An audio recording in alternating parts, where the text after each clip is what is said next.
శ్రీ వెంకటేశాయ నమః. హరే రామ హరే రామ రామ రామ హరే హరే, హరే కృష్ణ కృష్ణ కృష్ణ హరే హరే, హరే రామ రామ రామ హరే హరే, హరే కృష్ణ కృష్ణ కృష్ణ హరే హరే. శుక్లాంబరధరం విష్ణుం శశివర్ణం చతుర్భుజం ప్రసన్నవదనం ధ్యాయేత్ సర్వవిఘ్నోపశాంతయే. యస్యద్విరదవక్త్రాద్యాః పారిషద్యాః పరస్సతం విఘ్నం నిఘ్నంతి సతతం విశ్వక్సేనం తమాశ్రయే. అఖిల భువన జన్మస్థేమ భంగాదిలీలే వినత వివిధ భూతవ్రాతరక్షైకదీక్షే శృతిశిరసి విదీప్తే బ్రహ్మణి శ్రీనివాసే భవతు మమ పరస్మిన్ సేముషీ భక్తిరూపా. నారాయణం నమస్కృత్య నరం చైవ నరోత్తమం దేవీం సరస్వతీం వ్యాసం తతో జయముదీరయేత్. కృష్ణాయ వాసుదేవాయ దేవకీ నందనాయ చ నందగోపకుమారాయ గోవిందాయ నమో నమః. వందే బృందావనాసీనం ఇందిరానందమందిరం ఉపేంద్రం సాంద్రకారుణ్యం పరానందం పరాత్పరం. అస్మత్శ్రీ గురుచరణారవిందాభ్యాం నమః. పరమగురుభ్యో నమః. సర్వగురుభ్యో నమః. ప్రత్యక్షం భవతా భూప యదృష్టం మమ తద్వద బలవానబలశ్చేతి వాక్యం పశ్చాద్ విశేషణం త్వయోఢాసి వికాచేతి త్వయ్యద్యాపి చ సంస్థితా మిథ్యా తదప్యత్ర భవాన్ శృణోతు వచనం మమ. కృష్ణ వాసుదేవ నారాయణ ముకుంద మాధవ శ్రీహరి పద్మనాభ దామోదర అనే దివ్యనామాల్ని స్మరిస్తూ వెంకటాచల క్షేత్రంలో ప్రతినిత్యం పురాణ శ్రవణం చేస్తూ ఈ దేవదేవుని దివ్య సాన్నిధ్యంలో మనమందరం కూడా ఈ ప్రభాత వేళలో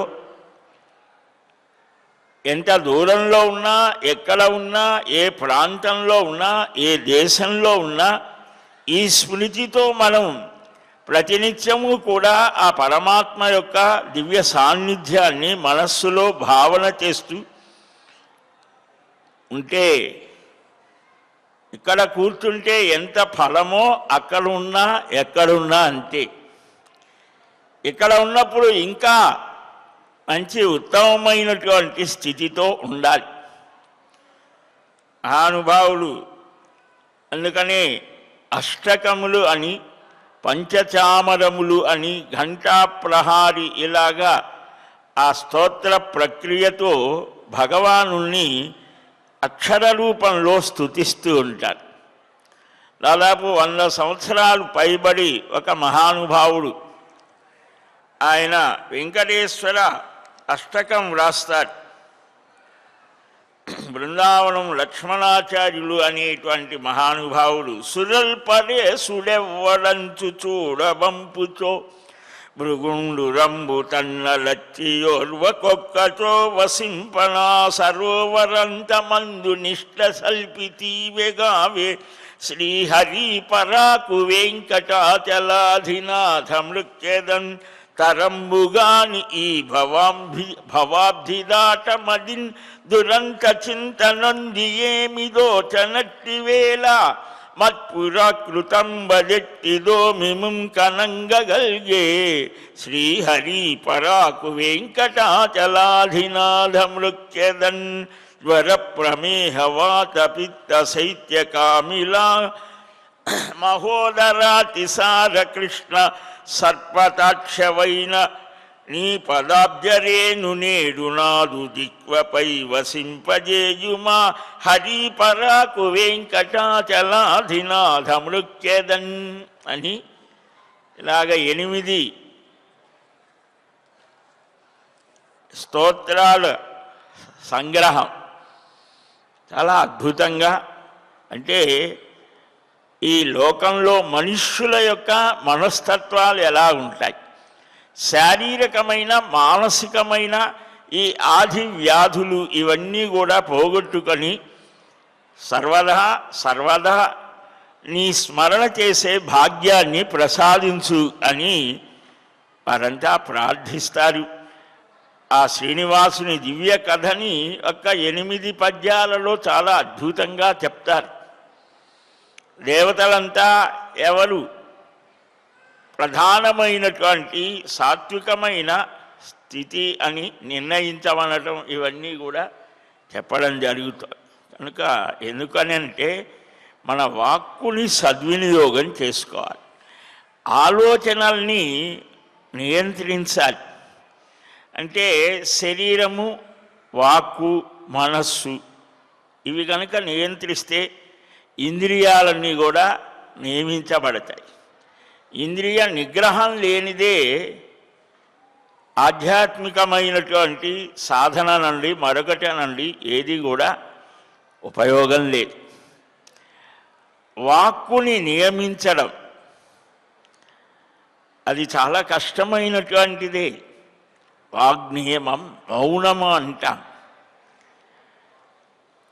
ఎంతవరకు మాట్లాడాలో అంటే సత్యాన్నే మాట్లాడాలి, మితంగా మాట్లాడాలి, హితంగా మాట్లాడాలి. రామచంద్రమూర్తి చూపించారు. ఇలాగా వాక్ నియమం, సత్యాన్ని మాట్లాడడం ఇది ఉంటే, ఈ సత్యము అనేటువంటిది ఒక్కటి పాటిస్తే కలియుగంలో పరమాత్మ వారిని ప్రేమిస్తాడట. సత్యమేకం కలౌయుగే, దానమేకం కలౌయుగే, నామమేకం కలౌయుగే. అంటే సత్యము, దానము, నామం ఈ 3 చెప్పాడు. ఈ చింతన చేయడం అనేటువంటిది మనస్సు ఎప్పుడూ చేస్తోంది ఏదో ఒక దాన్ని. కానీ నిజమైన దాన్ని, సత్యాన్ని చింతన చేయాలి. నిన్న మనం చెప్పుకున్నాం నారద మహాపురాణంలో నారద మహర్షి అడుగుతూ ఉంటే సనందనుల వారు చెప్పారు భరతోపాఖ్యానం. ఆ జడభరతుడు అని, జడభరతోపాఖ్యానం అని కూడా అంటారు. భాగవతంలో 5వ స్కంధంలో వస్తోంది. శిబికని అంటే పల్లకి మోసేటువంటి వానిగా ఒక గొప్ప ఆత్మ జ్ఞానం కలిగినటువంటి మహానుభావుడిని రాజు దర్శించి ఈ ప్రశ్నలు వేశాడు. ఆయన ఏం చెప్పాడు, మోసేది నేను కాదు అని అన్నా. నువ్వు కూడా మోస్తున్నావు, శరీరాన్ని, ఆలోచనల్ని అన్నిటినీ మోస్తూనే ఉంటాం మనం. ఒక మహానుభావుడు శిష్యులకు ఎప్పుడు ఏవోటి ఉపదేశాలు చేస్తూ ఉండేవాడు. మనం ఎంతో జాగ్రత్తగా ఆలోచనల్ని, మనస్సుని, శరీరాన్ని నియమించాలి అని చెప్పేవాడు. ఒకసారి వెళ్తూ ఉన్నాడు, ఒక నదిని దాటవలసి వచ్చి ఒక స్త్రీ పాపం ఇబ్బంది పడుతాడు. భుజాల మీదకి ఎక్కించుకొని అవతలి ఒడ్డుకు చేర్చారు గురువుగారు. ఈ శిష్యుడు వెంట వస్తున్నాడు. గురువుగారు ఎప్పుడు కూడా మనం స్త్రీలతో జాగ్రత్తగా ఉండాలి, స్త్రీలు పురుషులతో జాగ్రత్తగా ఉండాలి, ఇంకా ఇతరులతో ఎలా ఉండాలి, అలా ఉండాలి, సత్య ఇలాగ అన్నీ చెప్తూ ఉంటాడు. ఈయనేమిటి ఇలాగ మోసుకొని వెళ్ళాడు, అది సరైనదేనా అని వీడికి సందేహం. గురువుగారు ఇలాగా వచ్చామే ఇది అంటే, ఏమిరా నేను ఇందాకనే దింపేశాను ఆవిడ, ఇంకా మోస్తున్నావా అన్నాడు. అంటే ఏమిటి, ఆ ఆలోచనలు, మన ఆలోచనలు నిరంతరం ఏవో ఒకదాన్ని తీసుకొని మనల్ని విచలితుల్ని చేస్తూ ఉంటాయి. అందుకని మనస్సంయమనం, మనస్సుని నియంత్రించడం, దీనికోసం ధ్యానం, చింతనం. ఎప్పుడైతే ఈ యోగ ప్రక్రియలో ఆజ్ఞాచక్రం దాకా వాడు వస్తాడో అప్పుడు సహజంగా ఈ వికారాలన్నీ పోతాయి. చాంచల్యం, మనశ్చాంచల్యం పోతుంది. అహింస, సత్యం, అస్తేయం, శౌచం, ఇంద్రియ, ఇవన్నీ మొదట్లోనే చెప్పాడు కదా. యమము, దాంట్లోనే యమనియమాలు. కాబట్టి ఈ పళ్ళకి బరువు నీకు నాకు సమానమే అని చెప్పాడు.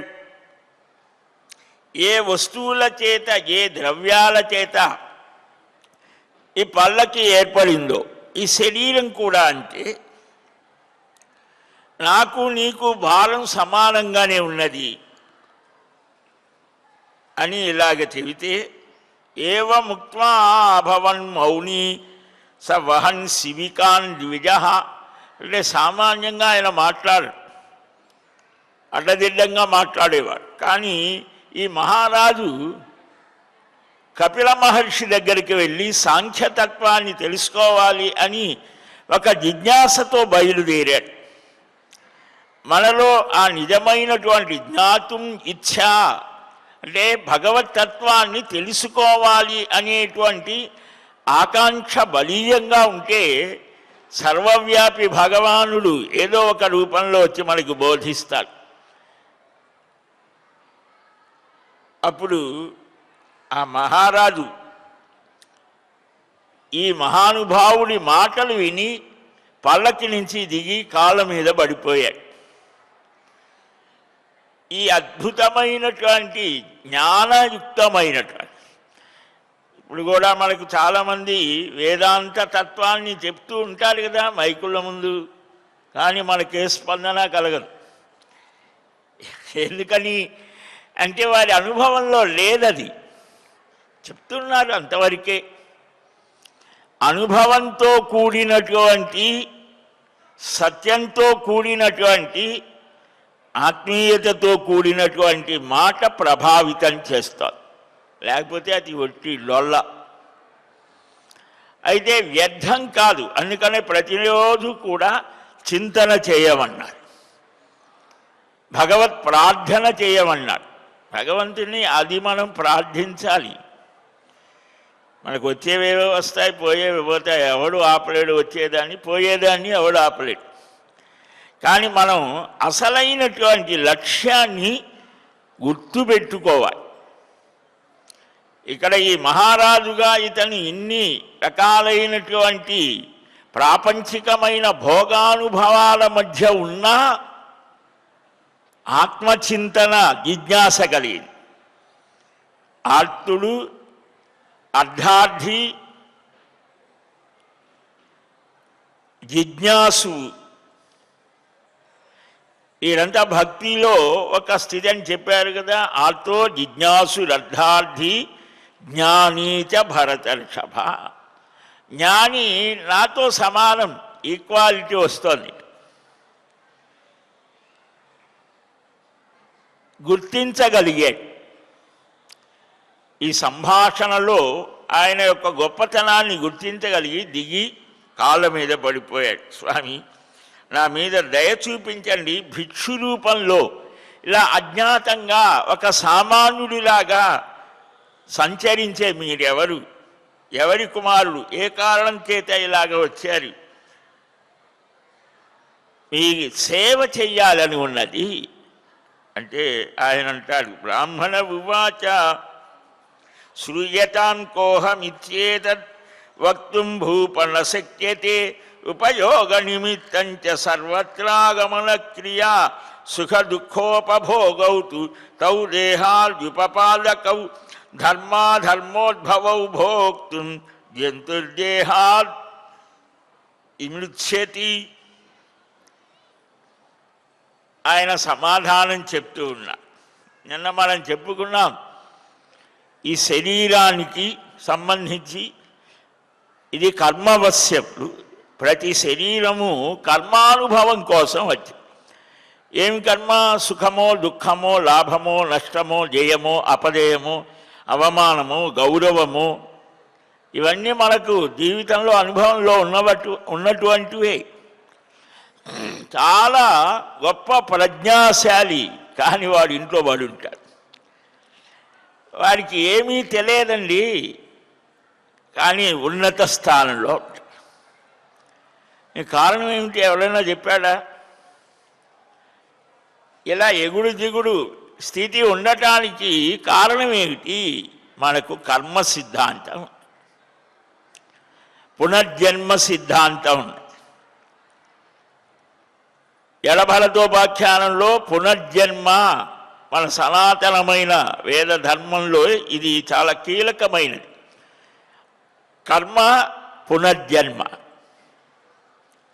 మన వాళ్ళు తెలుసో తెలియకో అమాయకంగానో అన్నీ సమానమే, అన్ని మతాలు అన్నీ చెప్పేది అన్నీ ఒకటే చెప్పటం లేదు. ఇది మనం బాగా గుర్తుపెట్టుకోవాలి. మన మహర్షాదులు చెప్పినంత విశేషమైన జ్ఞానం ప్రపంచంలో ఎవడూ ఇవ్వలేదు. అది అహంకారంతో చెప్పేది కాదు, వివేచన చేసి చూస్తే మీకే తెలుస్తుంది. వాడు మరణించిన తర్వాత శరీరాన్ని పెట్టెల్లో పెట్టేస్తారు, అంటే అక్కడ ఆత్మ ఉన్నది అని. పిరమిడ్ ఇవన్నీ అవే. మమ్మీస్ ఉన్నాయి కదా, ఈజిప్ట్ మమ్మీని తీసుకొచ్చి మన ఇంట్లో పెట్టేశాం. అమ్మ అనేటువంటి కమ్మని పదాన్ని వదిలి అమ్మ అని అంటే లక్ష్మీనారాయణ స్వరూపం, అకారం నారాయణ స్వరూపం, అకారం లక్ష్మీ స్వరూపం. అది వదిలిపెట్టేసి చచ్చిన శవాన్ని వాళ్ళు బాక్సుల్లో పెట్టిన దాన్ని తీసుకొచ్చి మన ఇంట్లో మమ్మీ డాడీ అంటే గాడిద, ఓ గాడిద ఓ శవం ఇది మనం పిలిచి అదే ముద్దుగా భావిస్తాం. మనం చేసేవన్నీ ఇప్పుడు చేసేవన్నీ మనం అంటే బాగా కోపం వస్తుంది. వీడెవర్రా మేము చేసేవన్నీ గొప్ప అనుకుంటే అని పనికిమాలను అంటున్నాడు. తెలుసుకోకపోతే అంతే. కానీ అన్నమయ్య తెలుసుకుంటే మోక్షము, తెలియకుంటే బంధము. ఆ తెలుసుకోవడంలో సరైన విషయాన్ని తెలుసుకోవాలి. ఈ ఆత్మ అనేది ఒకటి ఉన్నది అని అందరూ అంగీకరిస్తున్నారు. కానీ కొన్ని సంవత్సరాల పాటు ఇతర పాశ్చాత్య దేశాల్లో స్త్రీకి ఆత్మ అనేది లేదని వారి భావం. మనకు అలా కాదు. చెట్టులో పుట్టలో అన్నిట్లో సంకోచ వ్యాకోచాలు పొందుతూ ఉంటుంది. సరే, అది ఏకమా అనేకమా అనుమా దీని మీద కూడా చాలా పెద్ద చర్చలు ఉన్నాయి. అవి తెలుసుకోవాలి, అవి తలనొప్పి అనుకోకూడదు. అది మన విషయమే. కాబట్టి ఈ ఆత్మ ధర్మాలు, శరీర ధర్మాలు వేరు వేరు అని నిన్న మనం చెప్పుకున్నాం కదా. ఇక్కడ నేను నేను అని అంటున్నావే, నేను అనేటువంటి నీవు ఎవరు? కోహమిచ్చేత వక్తుం. నేను అంటే ఎవరో నేను చెప్పలేనన్నారు.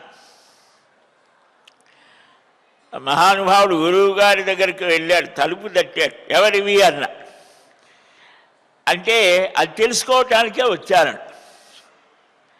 నేనెవరిని? నేను నేనైన నేను. ఇక మహానుభావుడు మహాయోగులు అంటారు.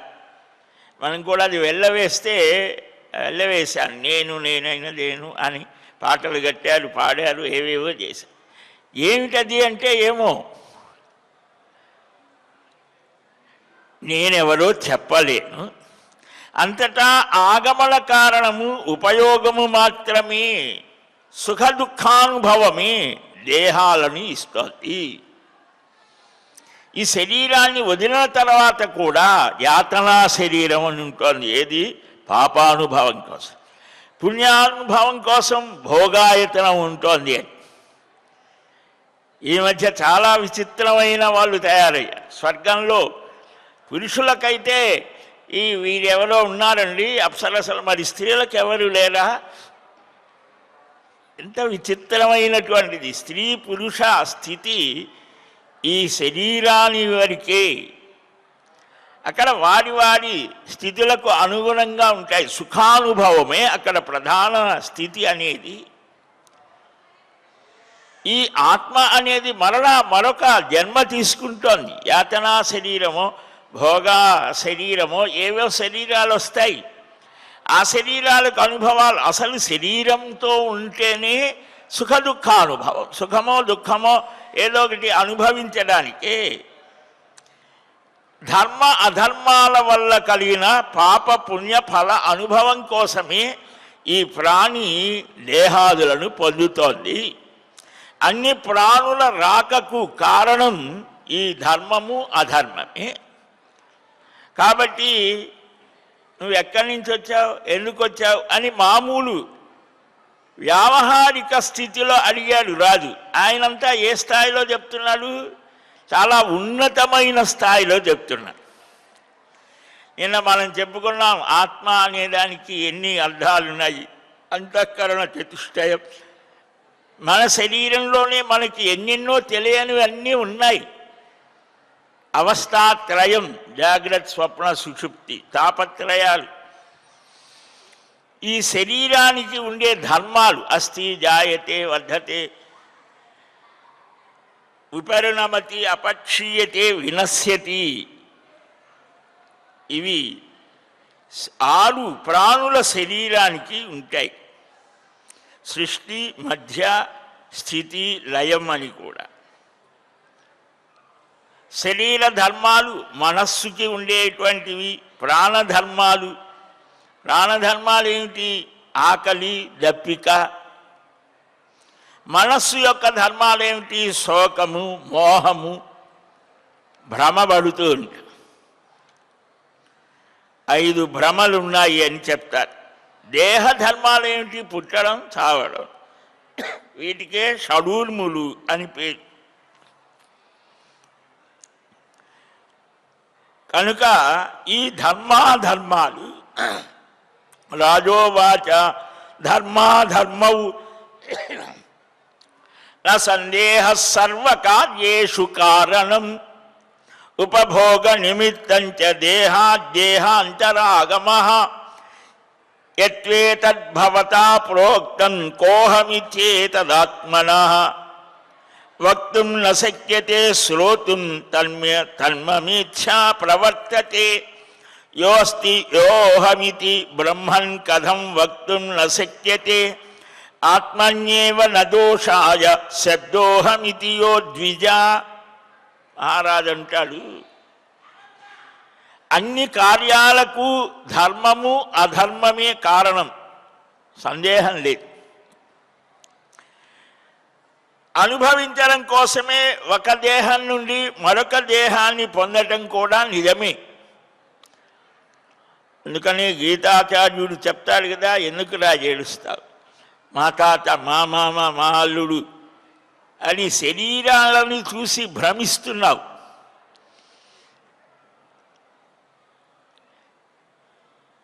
దేహినోస్మిన్ యథా దేహి కౌమారం యవ్వనం జరా. ఈ శరీరంలో ఏ విధంగా బాలుడుగా ఉన్నప్పుడు ఆ సౌకుమార్యం, యువావస్థలో ఉన్నప్పుడు ఆ మెరుపు, ఆ తర్వాత వృద్ధాప్యంలో శరీరం ముడతలు పడడం. ఎవరికి వస్తున్నాయి ఇవన్నీ?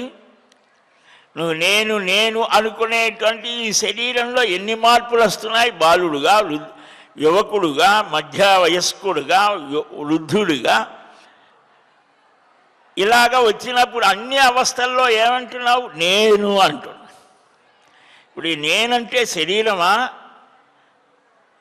దేనికి వస్తోంది ఈ మార్పు? ఈ శరీరమే సర్వస్వం అంటే దాని కథవే కాదు కదా. ఈ శరీరానికంటే భిన్నంగా నాకు నేను బాధపడుతున్నాను అంటే శరీరం బాధపడుతుందా? నాకు చాలా హాయిగా ఉన్నది, నేను చాలా సంతోషంగా ఉన్నాను. శరీరమా సంతోషంగా ఉంది? కాబట్టి నేను అనేటువంటిది వేరుగా ఉన్నది, శరీర సంబంధమైనటువంటి ఆ అనుభవాలు వేరుగా ఉన్నాయి. కనుక ఈ కర్మానుభవం ఈ శరీరంతో మనం ఏవైతే అనుభవించాలో, అందుకనే మనం చూస్తాం చాలామంది జీవితాల్లో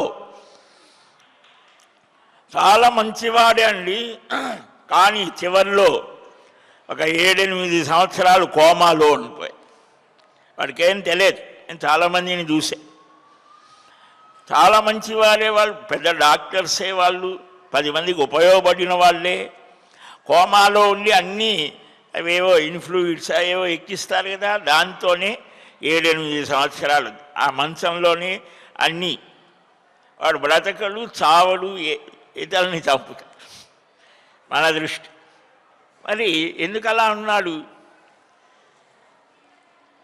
కొంతమంది చద్దామని ఎంతో ప్రయత్నిస్తారు, కానీ కాదు. తాగటానికి వెళ్ళి ఏదో ఒక ప్రయత్నంతో తిరిగి వచ్చి చాలా ఉన్నత స్థానాలు పొందిన వాళ్ళు, బ్రతకాలని ఆరాటపడుతూ ఏమీ చేయలేక అవస్థపడుతూ ఉండేవాళ్ళు అని చూస్తే తెలుస్తోంది కదా. కాబట్టి ఆత్మ విషయంలో నేనెవరిని అని చెప్పలేనని చెప్పారు కదా. ఎందుకు చెప్పడానికి సాధ్యం కాదో వినాలి అనుకుంటున్నాను. ఎవరున్నారో ఎవరు నేనో ఎందుకు చెప్పలేను? అహం అంటే నేను అనే శబ్దం ఆత్మ విషయంలో ప్రయోగించడం దోషం కాదు కదా అని ప్రశ్నలు అడిగాడు. బ్రాహ్మణ ఉవాచ శబ్దోహమితి దోషాయనాత్మన్యేవం తథైవ తత్ అనాత్మన్యాత్మ విజ్ఞానం శబ్దో వా శృతిలక్షణః దిష్వాబ్రవీత్యహం ఇతి దంతోష్ట తాలుకా నృప ఏతేనాహం యతః సర్వే వాన్నిష్పాదన హేతవః. నేను అనేటువంటి శబ్దం భరతుడు ఆ బ్రాహ్మణుడు అంటున్నాడు. నేను అనే శబ్దం ఆత్మలో వాడటం తప్పు కాదు, కానీ ఆత్మ కాని దానిని ఆత్మ అనుకోవడం దోషం. మనం ఆత్మ అని అంటే శరీరమే అనుకుంటున్నాం. శబ్దం వినబడేది మాత్రమే. దంతములు, ఓష్టములు అంటే ఈ దవడలు, పెదవులు, తాలువులు, నాలుక ఇవి అహం నేను అని పలుకుతాయి. ఈ అహం అని చెప్పబడే వారందరూ వాక్కు చేత వ్యవహరించడానికి మాత్రమే కారణం. ఈ వాక్కు ఏ కారణం చేత అహం అని స్వయంగా పలుకుతోంది, అయినా పలుకుతోంది. ఇలా పలకడం తగదు. తల, కాలు, చేయి వీటితో కూడి ఉన్నటువంటి మాంసపిండం జీవుడి కంటే భిన్నమే కదా.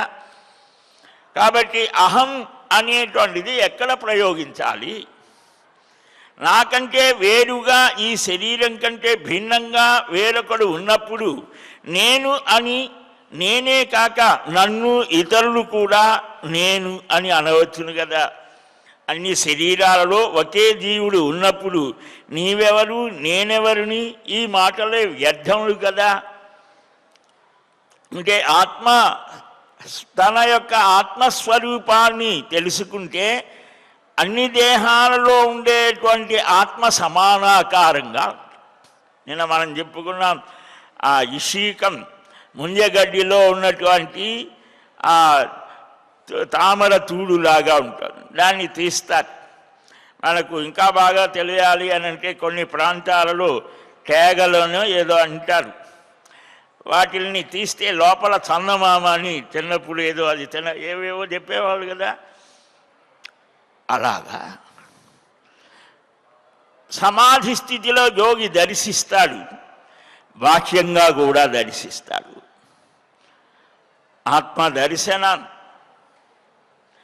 ఆత్మౌపమ్యేన సర్వత్ర. అప్పుడు వాడికి సర్వ జీవరాశిలో ఉండేటువంటి ఆ స్థితి తెలుస్తోంది. కాబట్టి అక్కడ సమానత్వం అక్కడ వాడికి అనుభవంలోకి వస్తుంది. ఇతరుల విషయంలో ప్రేమతో నడుస్తాడు. అందుకనే మన వాళ్ళు ప్రతి ప్రక్రియలో ఆడవాళ్ళు జడలు వేసుకుంటారు. ఇప్పుడు ఎవరు వేస్తున్నారు, అది వదిలేస్తున్నారు. అంటే ఆ జడ వివాహం కాకముందు 2 జడలు వేస్తారు. ఎందుకు? జీవుడు దేవుడు వేరుగా ఉన్నారు. వివాహం అయిన తర్వాత ఒక్క జడ వేస్తారు. అంటే ఆ జీవ దేవ సమ్మేళనం అయి అది 3 పాయలుగా వేస్తారు. ఒకటి అంటే జీవుడు దేవుడు ప్రకృతి 3 కూడా కలిసి ఉన్నాయి.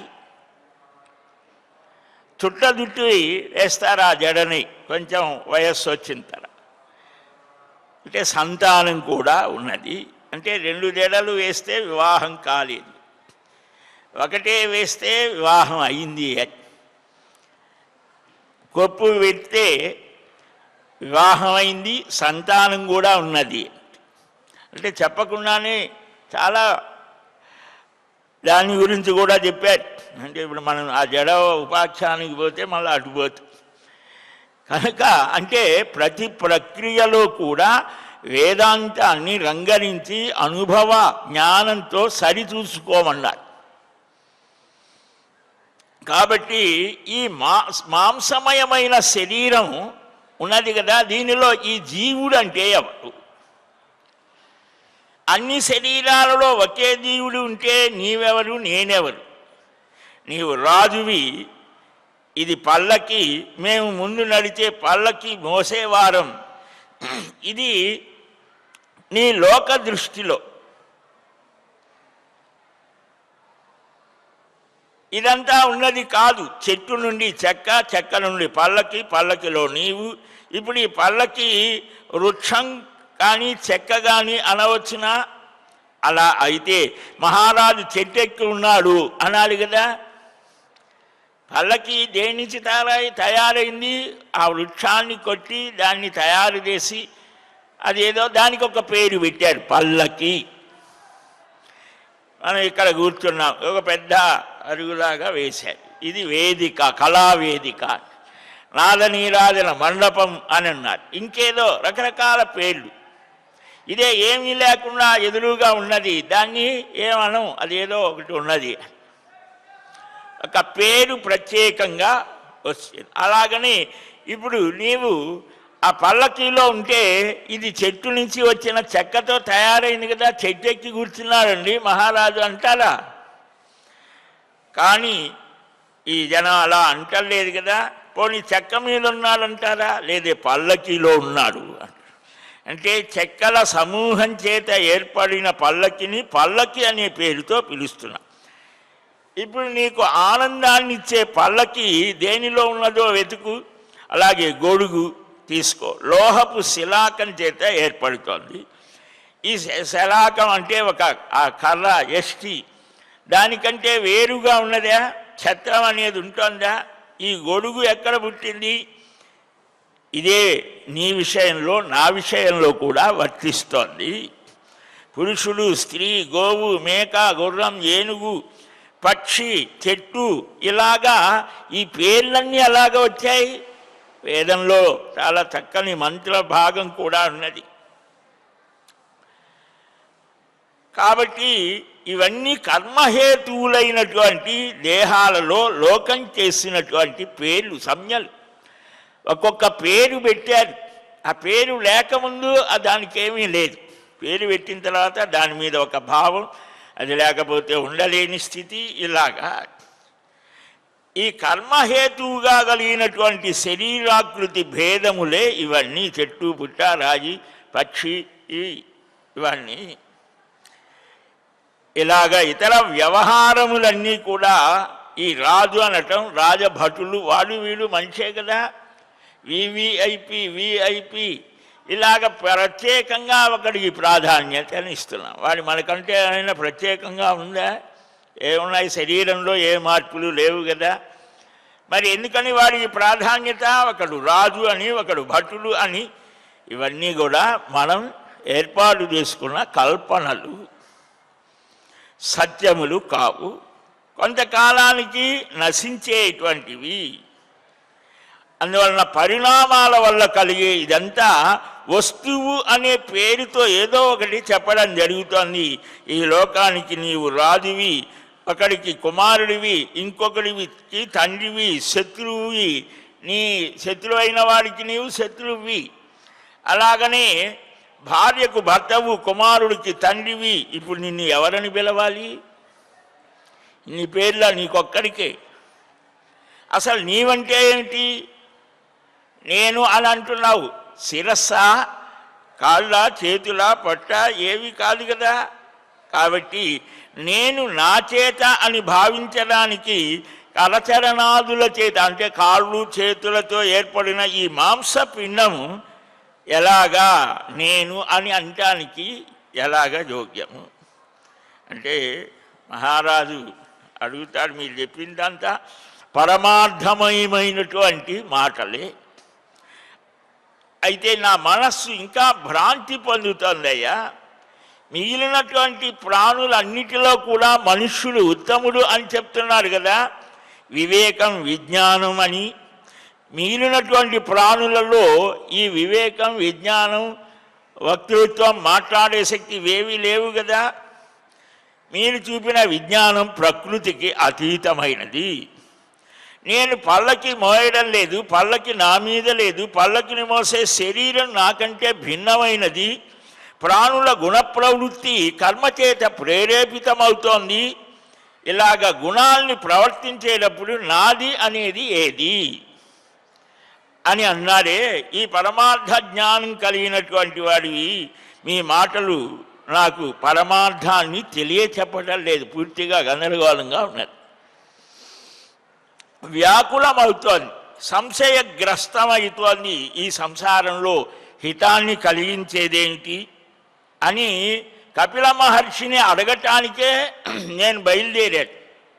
ఈ మధ్యలో మీరు చెప్పిన మాట పరమార్థాన్ని తెలుసుకోమని నా మనస్సు ప్రేరేపిస్తోందయ్యా. మహానుభావ, సర్వజగత్స్వరూపుడవైన శ్రీ మహావిష్ణు అంశమే జగత్తుని మోహింపచేసేటువంటి కపిల మహర్షిగా అవతరించింది అని. కపిల మహర్షి సాంఖ్య దర్శన ప్రవక్త అన్నమాట. కాబట్టి అలాంటి ఆ కపిలావతారాన్ని దర్శించాలి అని ఆయన మాకు హితాన్ని కలిగించడానికి ఈ రూపంలో మీ రూపంలో ప్రత్యక్షమయ్యాడా అని మీ మాట వింటూ ఉంటే నాకు అనిపిస్తోంది, సమస్త విజ్ఞాన జలతరంగ సముద్రమైన నీవు నా మోహాన్ని నశింపజేసే హితాన్ని ఉపదేశించు అని మహారాజు వేడుకున్నాడు. అప్పుడు మరలా ఏమడుగుతున్నావయ్యా? శ్రేయస్సుని పరమార్థంగా అడుగుతున్నావా? మనకు ప్రేయస్సు శ్రేయస్సు కఠోపనిషత్తు చూస్తే తెలుస్తోంది. అలాగే గుణాలని గురించి సత్వరజస్తమో గుణాలు మహాభారతంలో కూడా చాలా చోట్ల వస్తాయి. పరమాత్మ తత్వం ఏమిటి అనేటువంటిది కూడా మనకు మహాభారతంలో వనపర్వంలో కొన్ని చోట్ల వస్తుంది. కనుక ఇలాగా ఈ ఆత్మతత్వం ఏమిటి, పరమాత్మతత్వం ఏమిటి, ప్రకృతి తత్వం ఏమిటి, సత్వరజస్తమో గుణాల యొక్క స్వరూపం ఏమిటి, ఈ శరీర తత్వం ఏమిటి, మనం రామాయణ భారత భాగవతాలలో వెతుక్కున్న చాలా విషయాలు తెలుస్తాయి. సూచన మాత్రంగా ఇక్కడ చెప్పడం జరుగుతుంది. ప్రేయస్సు ప్రియమైనటువంటిది, శ్రేయస్సు ఆత్యంతికమైన ఆ జ్ఞాన పరిపక్వ స్థితిలో ఆనంద స్థితిని తెలియజేసేది. ప్రేయస్సు కావాలా శ్రేయస్సు కావాలా అనేటువంటిది మన సంస్కారాలని బట్టి ఏర్పడుతోంది. కాబట్టి ఈ పరమార్థమైనటువంటి సత్యం ఏమిటి అనే దాన్ని వివరించడం జరుగుతోంది. ఆ విశేషాలు మరలా రేపు క్రమంగా గ్రహిద్దాం. శ్రీకృష్ణ గోవింద హరే మురారే, హే నాథ నారాయణ వాసుదేవ, గోవింద జయ జయ గోపాల జయ జయ, రాధారమణ హరి గోవింద జయ జయ. హరే రామ రామ రామ హరే హరే, హరే కృష్ణ కృష్ణ కృష్ణ హరే హరే. స్వస్తి ప్రజాభ్యః పరిపాలయంతాం న్యాయ్యేన మార్గేణ మహీం మహీశాః. గోబ్రాహ్మణేభ్యः శుభమస్తు నిత్యం. లోకాः సమస్తాः సుఖినో భవంతు. శ్రేయఃకాంతాయ కళ్యాణనిధయే నిధయేర్ధినాం శ్రీవేంకటనివాసాయ శ్రీనివాసాయ మంగళం. వలం విష్ణోః ప్రవర్ధతాం. సర్వం శ్రీకృష్ణార్పణమస్తు. ఏడుకొండలవాడ వెంకటరమణ గోవింద గోవింద గోవింద గోవింద.